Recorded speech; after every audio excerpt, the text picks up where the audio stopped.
신나는 동화여행, 재미있는 옛날 이야기. 신라 서라벌 동쪽 낭산 아래에 백결 선생이라 불리는 사람이 살았어요. 백결 선생은 집이 가난해서 옷을 100군데나 기워 입었답니다. 얼핏 보면 옷이 마치 메추라기를 매단 것처럼 너덜너덜했어요. 그래서 사람들은 동쪽 마을의 백결 선생이라고 불렀습니다. 백결 선생은 검은고를 즐겨 탔어요. 백결 선생이 검은고를 탈 때면 길 가는 사람들도 걸음을 멈추고 귀를 기울였죠. 아이고, 백결 선생은 어쩌면 저렇게 검은고를 잘 탈까? 그러게 말이에요. 사람의 연주가 아닌 것 같다니까. 그러던 어느 해 섣달 금음이었습니다. 집집마다 떡방아 찢는 소리가 쿵덕쿵덕 요란했죠. 하지만 백결 선생의 집에는 당장 먹을 것이 없었어요. 백결 선생의 아내는 눈물을 흘리며 말했어요. 남들은 모두 떡방아를 찢는데 우리만 곡식이 없어 떡방아를 찢지 못해요. 대체 무엇으로 설을 쇠나요? 그러자 백결 선생이 아내를 달랬어요. 너무 속상해하지 마시오. 그 대신 내가 당신을 위해 방아 찍는 소리를 들려주리다. 백결 선생은 검은고 현을 한번 고르더니 연주를 시작했죠. 쿵덕 쿵덕 쿵덕 쿵덕. 마치 그 소리가 꼭 떡방아 찢는 소리 같았습니다. 아내는 어느새 눈물을 그치고 연주에 귀를 기울였어요. 백결 선생이 아내를 위해 만든 곡은 그렇게 세상에 전해졌습니다. 이 곡이 바로 방아타령이랍니다. 도미 부인. 옛날 백제에 도미라는 사람이 살았어요. 도미에게는 예쁘고 마음씨 고운 부인이 있었죠. 하루는 계로왕이 도미 부인의 소문을 듣고 도미를 왕궁으로 불렀습니다. 만약 아무도 없는 곳에서 달콤한 말로 네 아내를 유혹하면 어떻게 될 것 같으냐? 제 아내는 죽어도 마음을 바꾸지 않을 사람입니다. 그래, 어디 한번 시험해보자꾸나. 계로왕은 신하를 불러 자신처럼 꾸며서 도미의 집으로 보냈어요. 신하는 계로왕 흉내를 내며 도미 부인에게 말했죠. 네 남편과 내기에 이겨서 내일부터 너를 궁녀로 삼기로 했다. 자, 어서 내 시중을 들도록 하라. 도미 부인은 침착한 목소리로 대답했습니다. 왕께서 먼저 방 안으로 들어가십시오. 저는 깨끗한 옷으로 갈아입고 오겠습니다. 신하가 방 안으로 들어가자 도미 부인은 하녀를 예쁘게 꾸며서 들여보냈어요. 계루왕은 뒤늦게 속은 것을 알고 얼굴이 불그락 푸르락했죠. 왕을 속이다니 용서할 수 없다. 당장 도미를 잡아 두 눈을 뽑고 멀리 쫓아내어라. 계루왕은 도미를 벌하고 배에 태워 쫓아냈습니다. 그리고 도미 부인을 억지로 궁녀로 삼으려 했어요. 도미 부인은 눈물을 참으며 계루왕에게 말했어요. 이제 저는 남편이 없습니다. 혼자 살아갈 수 없는 데다 왕께서 사랑해 주시니 어찌 말씀을 어길 수 있겠습니까?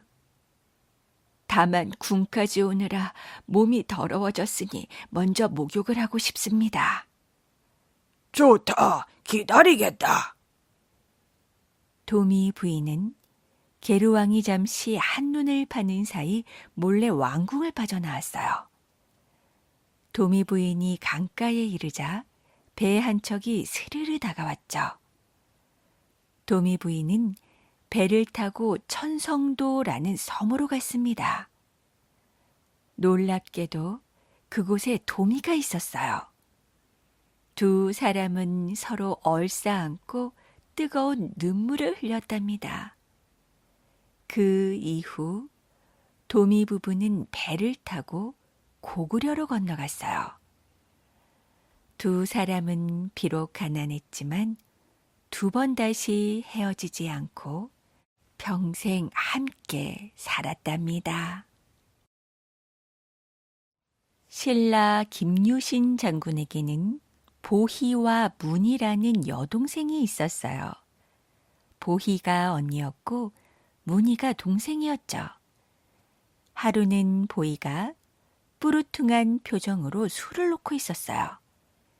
이 모습을 본 문이가 물었어요. 언니, 무슨 일 있어요? 보희는 한숨을 푹 내쉬며 말했습니다. 어제 이상한 꿈을 꿨거든. 글쎄, 내가 서영산 꼭대기에서 오줌을 누웠는데 오줌이 콸콸 흘러서 온 나라가 오줌바다가 되었지 뭐니. 보이는 부끄러워서 어쩔 줄 몰랐습니다. 그런데 문희가 눈을 반짝거리며 언니에게 말했어요. 언니, 나한테 그 꿈 파세요. 뭐? 제가 아끼는 비단치마 드릴게요. 네? 보이는 마지못해 고개를 끄덕였습니다. 문희는 냉큼 비단치마를 꺼내와 보이에게 주고 꿈을 샀죠. 며칠 뒤 김유신이 김춘추를 데리고 집으로 왔습니다. 둘이 축구를 하다 김유신이 김춘추의 옷고름을 밟아 내버렸거든요. 김유신은 먼저 보이를 찾아가 부탁했어요. 보이야, 네가 춘추공의 옷고름을 좀 달아주거라. 하지만 보이는 고개를 절레절레 저으며 거절했습니다. 김유신은 할 수 없이 문희에게 부탁했죠. 문희는 보이와 달리 환히 웃으며 말했어요. 네, 제가 가서 달아드릴게요. 걱정하지 마세요. 문희는 김춘추 앞으로 가서 바느질을 했어요. 김춘추는 문희를 보고 가슴이 두근거렸죠. 살짝 고개를 숙이고 한 땀 한 땀 옷고름을 꿰매는 모습이 꼭 선녀와도 같았거든요. 결국 김춘추는 문희와 사랑에 빠졌고 혼인을 하게 되었답니다. 훗날 김춘추는 신라 제29대 무열왕이 되었고 문희는 신라의 왕비가 될 수 있었답니다. 투금래 전설. 옛날 김포 땅에 의좋은 어부 형제가 살고 있었어요. 부모를 일찍 여윈 형제는 서로 의지하며 정답게 지냈습니다. 형제는 고기를 잡아 돈을 벌면 더 가져가라고 서로에게 양보했고 맛있는 음식이 생기면 반드시 나누어 먹었어요. 두 사람의 우애가 어찌나 좋은지 마을 사람들은 다들 입이 닳도록 이들 형제를 칭찬했습니다.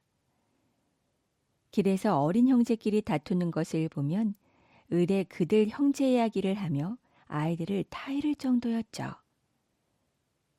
부지런한 형제는 그날도 아침 일찍 배를 몰고 한강으로 나갔어요.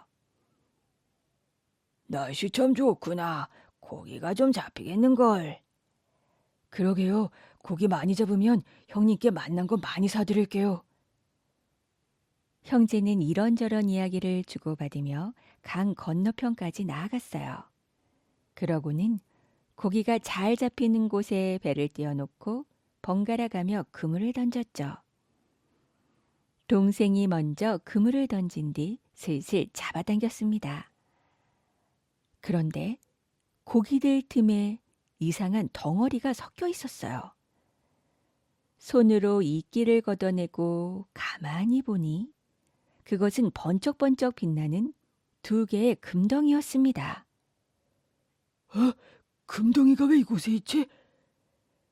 동생은 깜짝 놀라 눈이 휘둥그레졌어요. 마침 형은 반대쪽에서 그물을 던지느라 동생이 건져 올린 금덩이를 보지 못했죠. 동생은 마음속으로 생각했습니다. 금덩이가 2개이니 하나는 형님 드리고 하나는 내가 가져야겠다. 이윽고 동생이 형을 부르자 형이 그물을 내려놓고 다가왔습니다. 무슨 일이 있느냐? 큰 고기라도 잡은 게냐? 동생이 금덩이를 들어 형에게 보여주었어요. 그게 웬 금덩이냐? 강에서 건졌어요. 그물을 잡아당기고 보니 고기들 틈에 섞여 있더라고요. 동생은 있는 그대로 말하고는 형에게 금덩이를 하나 건넸습니다. 금덩이가 2개니 하나씩 가지면 돼요. 이제 이것만 있으면 앞으로 고생하지 않고 잘 살 수 있을 거예요. 형도 기뻐하며 말했습니다. 우리 동생이 착하게 살아 하늘에서 상을 준 모양이로구나. 자, 그물을 걷고 어서 집으로 돌아가자. 형제는 뱃머리를 돌려 마을을 향해 힘껏 노를 저어갔습니다. 배가 물살을 헤치고 나가는 동안 형제는 왠지 다른 날과 달리 아무 말도 하지 않았어요. 동생은 노를 저으며 혼자 마음속으로 생각했죠. 형님 몰래 금덩이 2개를 다 가질 걸 그랬나? 건너편에서 노를 젓는 형도 이런저런 생각에 빠져 있었죠. 혹시 금덩이가 아우가 더 많은 거 아니야? 여러 개를 건져놓고 나한테 하나만 준 것인지도 모르지. 형제는 괜히 서로 눈치만 살폈습니다. 동생은 마음속의 생각을 털어버리려고 고개를 휘휘 저었어요.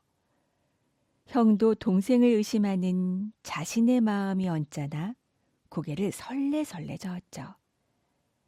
하지만 한번 마음속에 자리 잡은 생각은 좀처럼 사라지지 않았습니다. 형은 동생이 자신을 속였을지도 모른다고 생각하자 은근히 동생이 미워졌어요. 동생도 형에게 준 금덩이가 아까워 형이 싫어졌죠. 그동안 그렇게도 우애 깊은 형제였는데 금덩이 때문에 순식간에 어색하고 불편한 관계가 되고 말았습니다. 그러는 동안 배는 강의 한가운데를 지나고 있었어요. 형이 물끄러미 강 저편을 바라보며 노를 젓고 있는데 갑자기 첨벙 하는 소리가 들렸어요. 뭐가 빠진 거냐? 형이 동생을 보며 물었습니다. 형님, 제 금덩이를 강에 버렸습니다. 동생이 희미하게 웃으며 말했습니다. 뭐라고? 그 귀한 걸 왜 버렸느냐?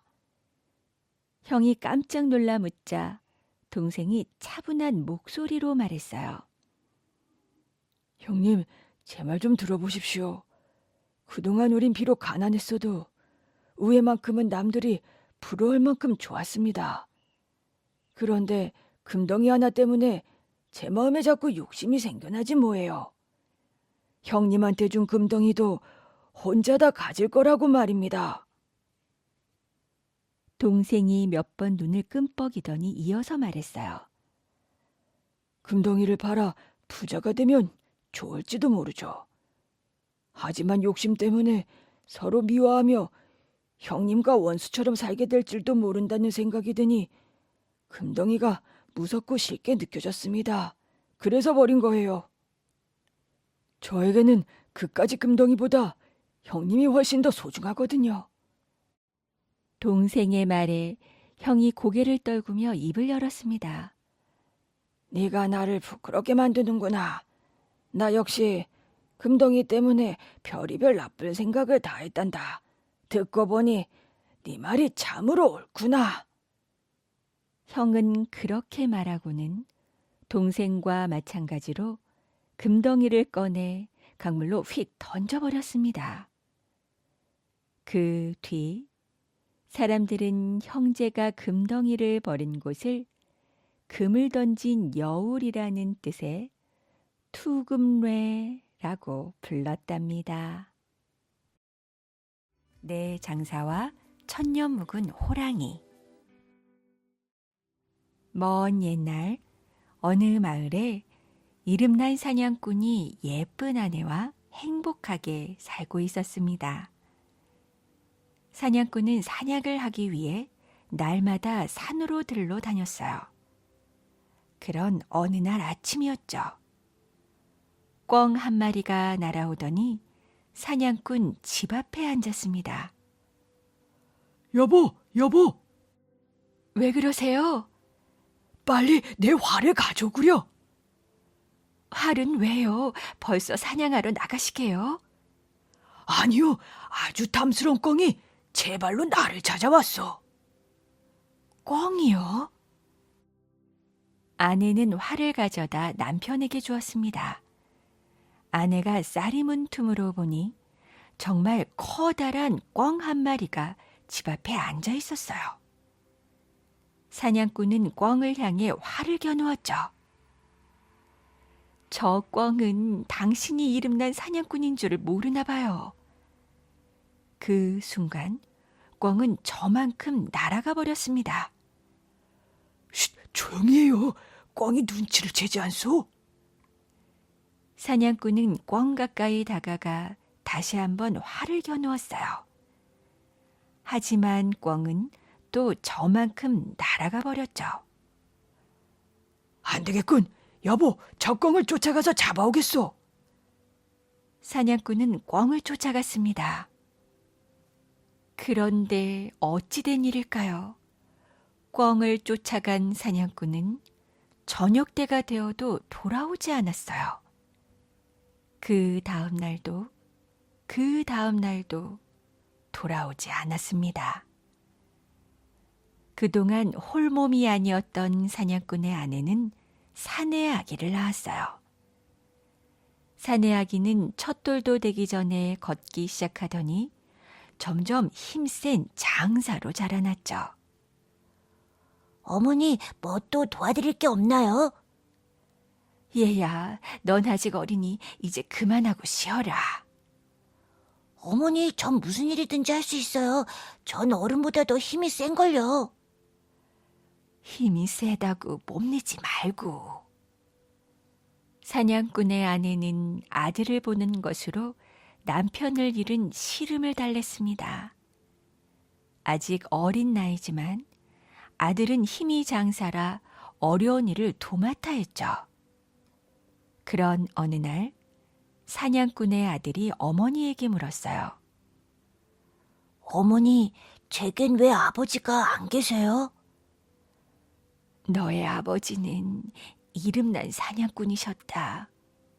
어느 날 꿩을 쫓아가셨는데 영영 돌아오시지 않는구나. 사냥꾼의 아내는 지난 일을 아들에게 이야기해 주었습니다. 네, 그렇다면 아버지는 돌아가신 게 아니었군요. 그렇단다. 어머니의 말을 듣고 아들은 아버지를 찾아야겠다고 결심했어요. 어머니, 제가 아버지를 찾으러 가겠어요. 네가? 어머니는 잠시 생각에 잠기더니 어린 아들에게 이렇게 말했습니다. 그럼 3가지 시험에 합격하면 아버지를 찾으러 가도 좋단다. 무슨 시험인데요? 내가 물을 길어올 때 집 안으로 들어오기 전에 활을 쏘아 물동이를 맞춰보아라. 어머니, 그런 건 문제 없어요. 좋아, 그럼 어디 한번 해보려무나. 과연 아들은 화살을 어머니의 물동이에 명중시켰습니다. 어머니는 아들의 활솜씨에 깜짝 놀랐어요. 하지만 어머니는 놀라움을 감추고 아들에게 말했습니다. 그만하면 활솜씨는 아버지를 따라가겠구나. 그렇지만 네 아버지는 힘도 장사셨다. 어머니, 힘이라면 저도 자신 있어요. 어머니는 아들을 바위 앞으로 데리고 갔습니다. 두 번째 시험이다. 이 바위를 들어보아라. 어머니, 이런 바위를 드는 거야. 간단하죠. 아들은 제 몸의 몇 배나 되는 바위를 힘들이지 않고 번쩍 들어올렸습니다. 그래, 그만하면 힘도 아버지만큼은 되겠구나. 어머니가 놀래서 말했죠. 어머니는 아들이 남달리 힘이 센 줄은 알고 있었지만 이렇게 셀 줄은 몰랐습니다. 어머니는 해가 지기를 기다려 아들을 방으로 데리고 들어갔어요. 자, 세 번째 시험이다. 캄캄한 방에서 바늘에다 실을 깨어보아라. 어머니, 이게 마지막 시험인가요? 그래, 이번 시험은 힘으로는 되지 않는 거란다. 알고 있어요, 어머니. 잠시 뒤에 아들이 다시 말했습니다. 어머니, 이제 불을 켜보세요. 어머니는 등잔에 불을 붙였습니다. 방안이 환해졌어요. 아니 얘야, 어떻게 그렇게 간단히 깨었니? 환한 불빛 아래 아들은 실이 깨어진 바늘을 들고 있었습니다. 보세요, 어머니. 이제 아버지를 찾아 나서도 되겠죠? 어머니는 어린 아들이 집을 떠나는 것을 막기 위해 3가지 시험을 했지만 이젠 어쩔 수가 없었습니다. 그래, 더 붙잡을 수가 없겠구나. 어머니, 허락해 주셔서 고맙습니다. 아버지를 꼭 찾아올게요. 다음 날 아들은 아버지를 찾아 길을 떠났습니다. 사냥꾼의 아들은 아버지가 사냥을 다녔음직한 산을 찾아갔어요. 며칠을 걸려 깊은 산에 도착했을 때 사냥꾼의 아들은 신기한 일을 보았습니다. 바람도 불지 않는데 저 나뭇가지는 왜 저렇게 흔들리지? 사냥꾼의 아들은 가까이 가보았어요. 바람도 불지 않는데 웬 바람 소리가 또 이렇게 심한 거야? 사냥꾼의 아들이 더 가까이 가보니 나무 밑에 웬 소년이 잠들어 있었습니다. 넌 누구냐? 누가 남의 단잠을 깨우는 거야? 나뭇가지가 흔들린 것은 잠자는 소년의 콧김 때문이었어요. 바람 소리도 잠자는 소년의 숨소리였죠. 나뭇가지가 흔들리고 바람 소리가 날 정도로 콧김이 센 걸 보니 기운 꽤나 쓰겠구나.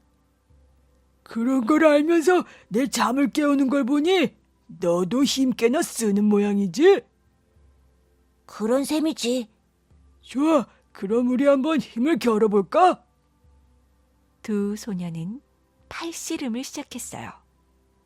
한참 만에 사냥꾼의 아들이 소년을 이길 수 있었습니다. 그러자 소년은 사냥꾼의 아들 앞에 무릎을 꿇었어요. 형님, 몰라봐서 죄송합니다. 사냥꾼의 아들은 의젓하게 소년의 등을 두드리며 말했습니다. 됐다, 일어나거라. 두 소년은 그때부터 의형제가 되었어요.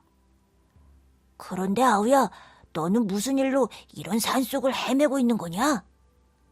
네, 저는 아버지의 원수인 천년 묵은 호랑이를 찾아가는 길입니다. 천년 묵은 호랑이? 네, 저희 아버지는 이름난 사냥꾼이셨는데 토끼로 변한 천년 묵은 호랑이를 쫓아가신 뒤로 소식이 없습니다.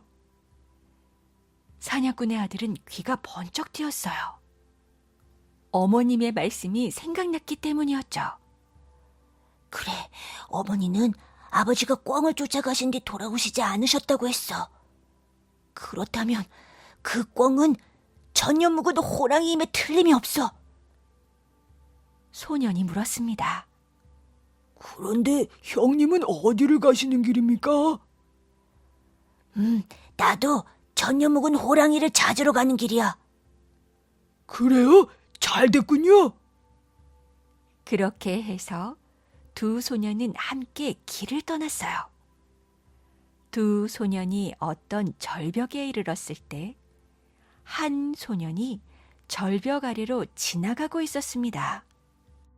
이봐, 같이 가자.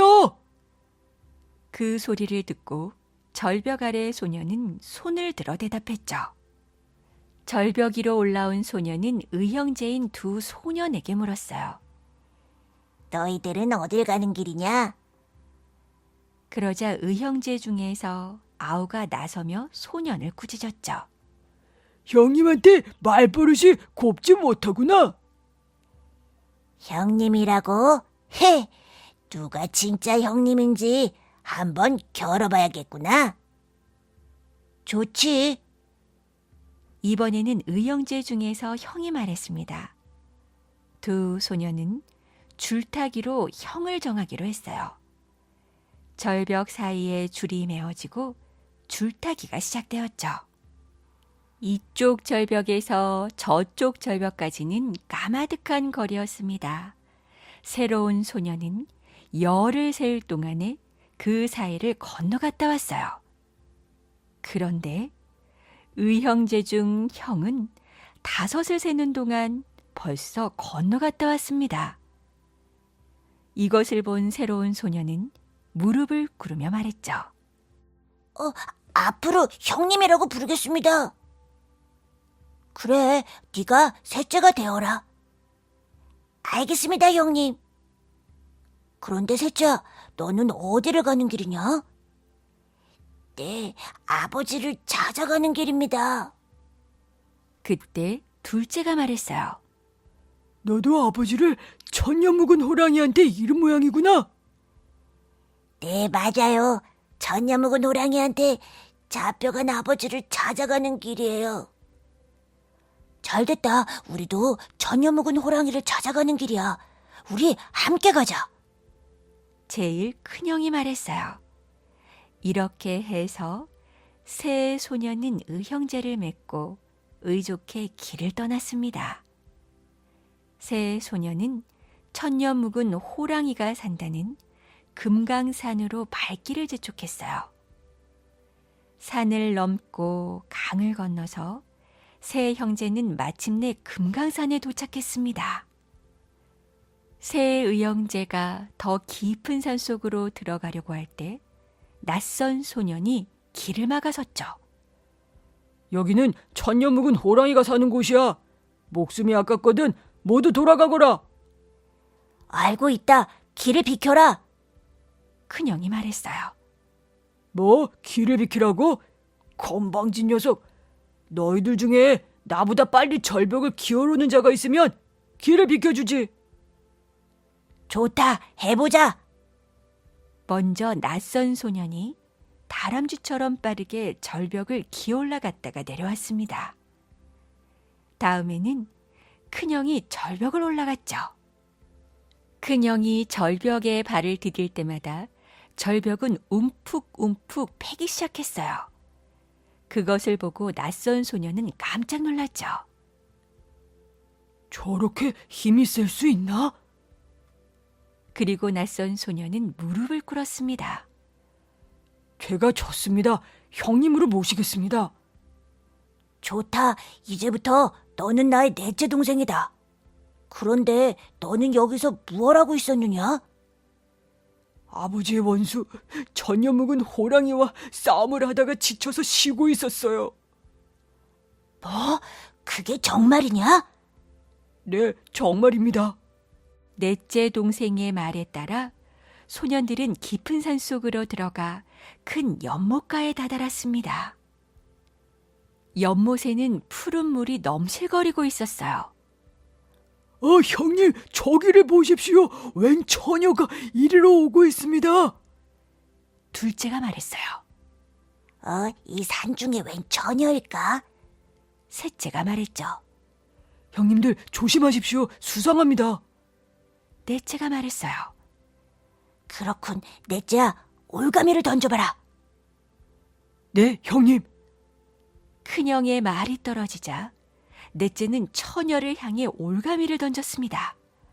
그러자 어흥하는 소리와 함께 올가미에 커다란 호랑이가 걸렸어요.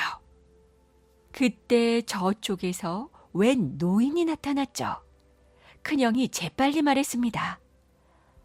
수상하다. 셋째야, 네가 맡아라. 셋째는 달려가 들고 있던 몽둥이로 노인을 후려쳤습니다.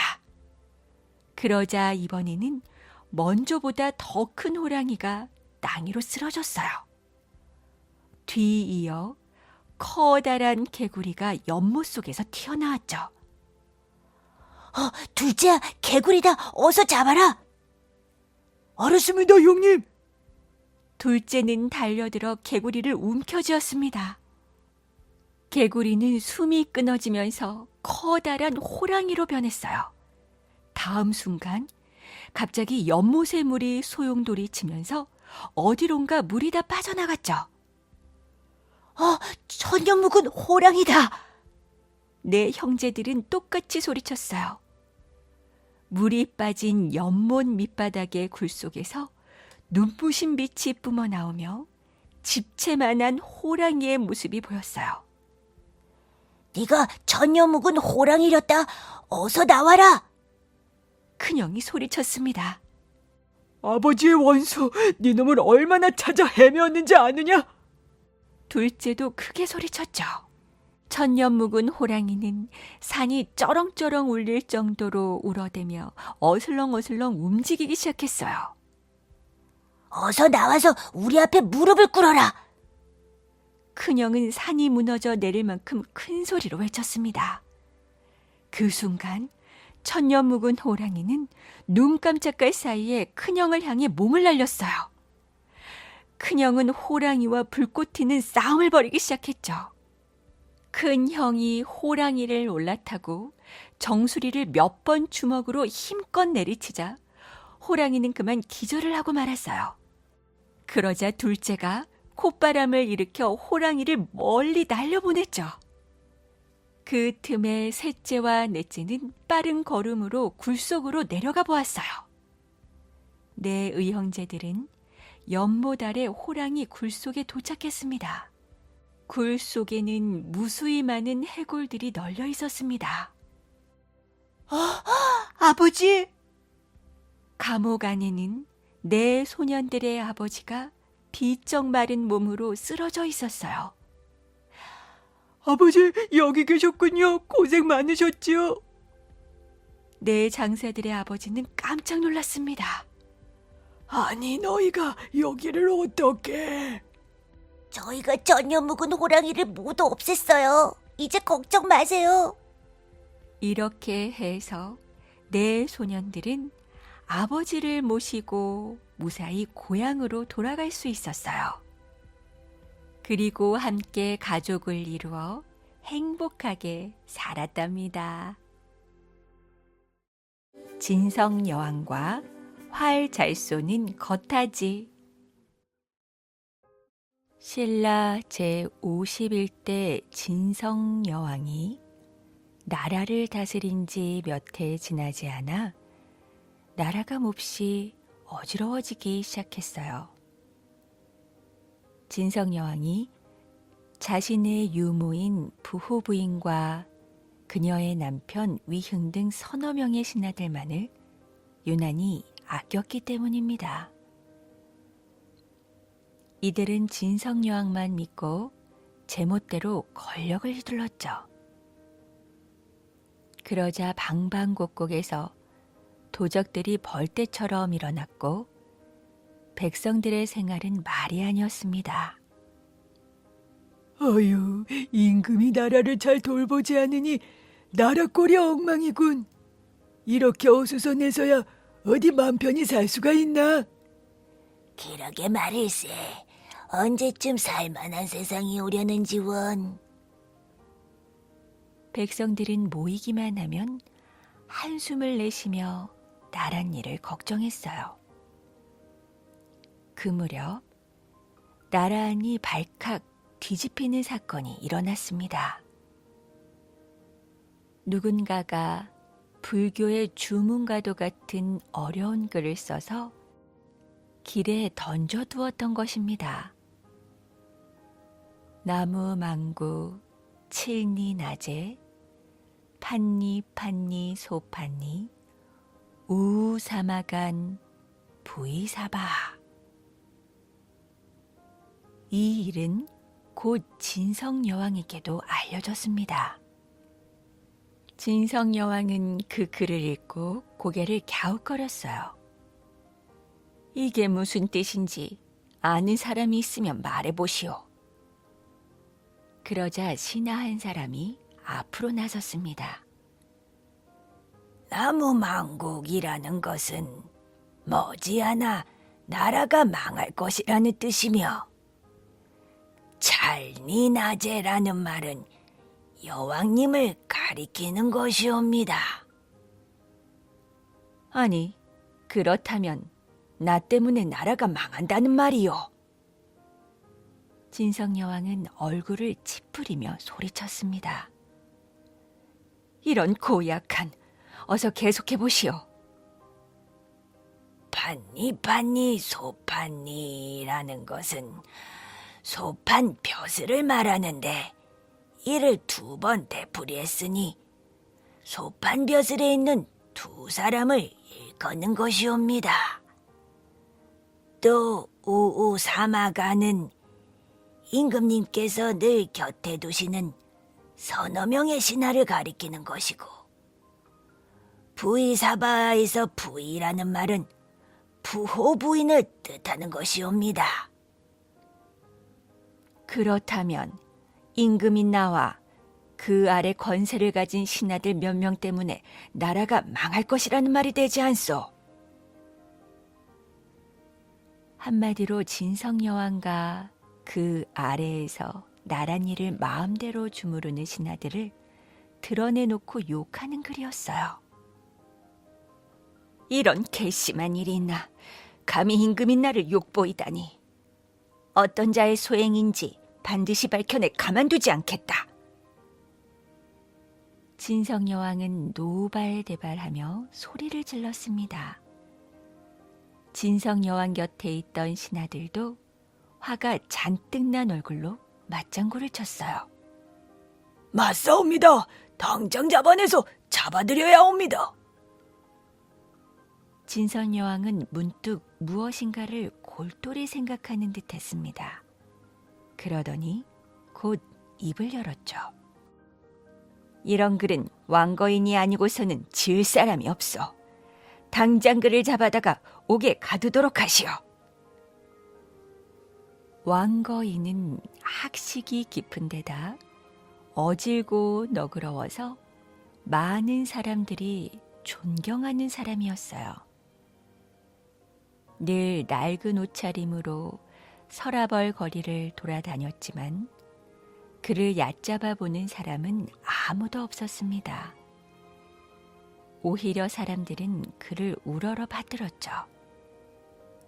이러한 사실 때문에 진성여왕은 왕거인을 눈엣 가시처럼 여겨왔습니다. 군사들은 진성여왕의 명령에 따라 왕거인을 옥에 가두었어요. 왕거인은 너무나 억울해서 하늘을 우러르며 시를 지었죠. 연나라 태자단에 피 어린 눈물 무지개가 해를 뚫고 주연이 가슴에 품은 슬픔으로 여름에도 서리가 내리네. 지금의 불우한 내 신세도 그들과 다름이 없으니 하늘이여 어찌 아무런 노여움도 보이지 않는가. 그러자 왕거인의 시에 대답이라도 하듯 갑자기 하늘에서 벼락이 떨어지더니 감옥을 부수었습니다. 왕거인이 도망쳤다는 사실을 알게 된 진성여왕은 몹시 화가 났지만 하늘이 무서워 참을 수밖에 없었어요. 얼마 후 진성 여왕의 막내 아들 양패가 중국 당나라의 사신으로 가게 되었습니다. 당시 신라에서 당나라로 가려는 사람들에게는 큰 골칫거리가 하나 있었어요. 후백제의 해적들이 백기를 맞고 노략질을 일삼았기 때문이죠. 양패는 국리 끝에 활 잘 쏘는 군사 50명을 뽑아 배에 태우고 길을 떠났습니다. 이윽고 배가 곡도라는 곳에 이르렀을 때입니다. 느닷없이 회오리 바람이 불면서 파도가 거세졌어요. 안 되겠다. 섬 가까이 배를 대자. 높은 파도로 뱃길이 막히자 양패는 섬에 배를 대고 파도가 잠잠해지기를 기다렸습니다. 하지만 열흘이 지나도록 물결은 잠잘 줄을 몰랐어요. 양패는 걱정이 돼서 점을 치게 했죠. 한참 동안 점을 치던 사람이 드디어 입을 열었어요. 섬 한가운데 신령스러운 연못이 있는데 그곳에 제사를 지내야만 합니다. 그렇게 해서 사람들은 부랴부랴 연못에 제사를 올렸습니다. 그러자 신기하게도 연못물이 한길 남짓 솟구쳐 올랐죠. 그 모습에 모두들 깜짝 놀랐어요. 그리고 연못은 이내 잠잠해졌습니다. 그날 밤이었어요. 양패의 꿈에 수염이 허연 노인이 나타나 말했죠. 활 잘 쏘는 사람을 한 명 섬에 남겨두시오. 그러면 파도도 잠잠해지고 당나라 쪽으로 부는 바람도 얻을 수 있을 것이요. 노인은 말을 마치자 감쪽같이 사라져버렸어요. 양패는 잠에서 깨어나 사람들을 불러 모았습니다. 그러고는 꿈 이야기를 하며 물었죠. 누가 이 섬에 남아있겠소? 사람들은 서로 눈치만 보며 쉽게 입을 열지 못했어요. 그때 누군가가 말했습니다.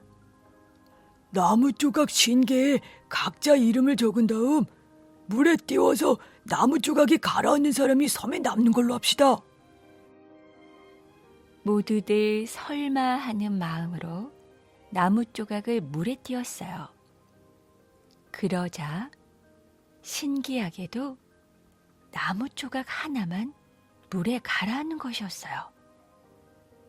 그 나무 조각의 주인은 바로 거타지였습니다. 약속대로 그는 혼자 섬에 남기로 했어요. 잠시 후 배를 다시 바다에 띄우자 거짓말처럼 물결이 잠잠해지면서 당나라 쪽으로 바람이 불기 시작했습니다. 배는 바람을 타고 미끄러지듯 앞으로 나아갔죠. 이제 혼자구나. 어떻게 하면 좋을까? 거타지는 근심스러운 표정으로 힘없이 서 있었어요. 그때 갑자기 연못에서 웬 노인이 불쑥 튀어나왔죠. 거타지는 소스라치게 놀라며 물었습니다. 당신은 누구요? 놀라지 마시오. 난 서예의 용인데 그대에게 부탁할 것이 있어. 날마다 해가 뜰 무렵이 되면 젊은 중 하나가 하늘에서 내려와 주문을 외우면서 이 연못을 세 바퀴 돈다오. 그러면 우리 부부와 자손들이 모두 연못 위로 떠오르게 되고 그때 중이 자손들의 간과 장자를 빼먹는다오. 그래서 지금은 우리 부부와 딸 하나만 남았소. 내일 아침에도 틀림없이 그 중이 올 것이니 그대가 활로 쏘아주시오. 활을 쏘는 일이라면 자신 있으니 말씀대로 하지요. 노인은 고맙다는 말을 남기고 다시 연못 속으로 사라졌어요. 거타지는 연못 가까이 몸을 숨긴 채 아침이 되기를 기다렸습니다. 이튿날 동쪽에서 해가 떠오르려 하자 정말로 젊은 중이 나타나 연못을 돌면서 이상한 주문을 외웠습니다. 그러자 연못이 솟아오르면서 서해 용의 가족들이 물 위로 모습을 나타냈어요. 중은 군침을 삼키며 서해 용에게 달려들었죠. 거타지는 이 순간을 놓치지 않고 얼른 활시위를 당겼습니다. 화살은 바람을 가르며 날아가 정확히 중을 맞추었습니다. 중은 공중에서 두어 바퀴 제주를 넘더니 곧 늙은 여우로 변했어요. 그러고는 땅에 떨어져서 이내 숨을 거두었죠. 참으로 고맙소. 그대 덕분에 목숨을 구할 수 있었소. 이 은혜에 조금이나마 보답하고 싶으니 내 딸을 아내로 삼아주길 바라오. 거타지는 쑥스러워하며 고개를 끄덕였습니다. 따님을 주신다면 제가 오히려 고마운 일이지요. 노인은 자기 딸을 꽃으로 변하게 한 다음 거타지의 품속에 넣어주었어요. 그리고 용 2마리를 불러내 명령했죠. 너희들은 이분을 모시고 한시 앞이 앞서 떠난 사신의 배를 뒤쫓아가거라. 명령을 받은 용들은 거타지를 데리고 쏜살같이 바다 위를 날아갔습니다. 거타지가 무사히 사신의 배에 오른 뒤에도 2마리 용은 배를 호위하며 당나라까지 갔어요. 아니 저게 뭐야? 용이 신라배를 호위하고 오다니. 당나라 사람들은 입을 다물지 못했어요. 당나라 황제도 이 소식을 듣고 무척 놀랐습니다. 아무래도 신라의 사신은 보통 사람이 아닌 것 같구나. 어서 잔치 준비를 서두르도록 하라. 당나라 황제는 큰 잔치를 베풀어 양패 일행을 후하게 대접했습니다. 그리고 금과 비단 같은 값비싼 물건들도 선물로 주었죠. 신라로 돌아오는 길도 거타지 덕분에 무사할 수 있었어요. 거타지는 집으로 돌아와 품속에 고이 간직해 두었던 꽃가지를 꺼냈습니다. 그러자 꽃은 곧 여자로 변했고 두 사람은 오랫동안 행복하게 살았답니다.